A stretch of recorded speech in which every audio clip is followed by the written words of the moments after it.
ಮುದರಂಗಡಿಯಲ್ಲಿ prince enterprises ಮಾಲಕ David D'Souza ಅವರನ್ನ ಪಿಸ್ತೂಲ್ನಿಂದ ಸುಟ್ಟು ಕೊಲೆ ಮಾಡಿದ ಪ್ರಕರಣಕ್ಕೆ ಸಂಬಂಧಪಟ್ಟಂತೆ ತಲೆಮರೆಸಿಕೊಂಡಿದ್ದ ಮತ್ತೊಬ್ಬ ಪ್ರಮುಖ ಆರೋಪಿಯನ್ನ ಪೊಲೀಸರು ಬಂಧಿಸಿದ್ದಾರೆ. ಬಿಹಾರ ಮೂಲದ ಸೂರಜ್ ಕುಮಾರ್ ಬಂಧಿತ ಆರೋಪಿ.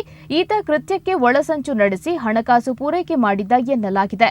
ಉತ್ತರಾಖಂಡ ರಾಜ್ಯದ ನೈನಿತಾಲ್ ಜಿಲ್ಲೆಯ ಹಲ್ದವಾನಿ ಬಳಿ ಕುಂದಾಪುರ ಪೊಲೀಸರ ವಿಶೇಷ ಪಡೆ ಈತನನ್ನ ವಶಕ್ಕೆ ಪಡೆದು ಕೃತ್ಯಕ್ಕೆ ಬಳಸಿದ್ದ ಮೊಬೈಲ್ ಫೋನ್ ಜಪ್ತಿ ಮಾಡಿದೆ.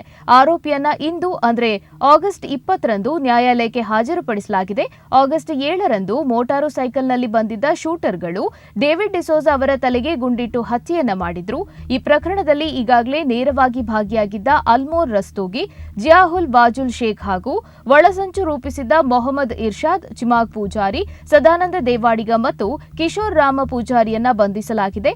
ಒಂದನೇ ಆರೋಪಿ ರಾಜು ಬೈಂದೂರ್ನಲ್ಲಿ ಕೊಲೆ ಯತ್ನ ಪ್ರಕರಣದಲ್ಲಿ ಗಾಯಗೊಂಡು ಅಜ್ಜರಕಾಡು ಆಸ್ಪತ್ರೆಯಲ್ಲಿ ಚಿಕಿತ್ಸೆ ಪಡಿತಾ ಇದ್ದ. ಡಿಸ್ಚಾರ್ಜ್ ಆದ ಬಳಿಕ ಆತನನ್ನ ಕಸ್ಟಡಿಗೆ ಪಡೆಯಲಾಗುವುದು ಎಂದು ಪೊಲೀಸರು ಮಾಹಿತಿ ಕೊಟ್ಟಿದ್ದಾರೆ. ಇನ್ನು ಪ್ರಕರಣದ ತನಿಖೆ ಮುಂದುವರೆದಿದೆ.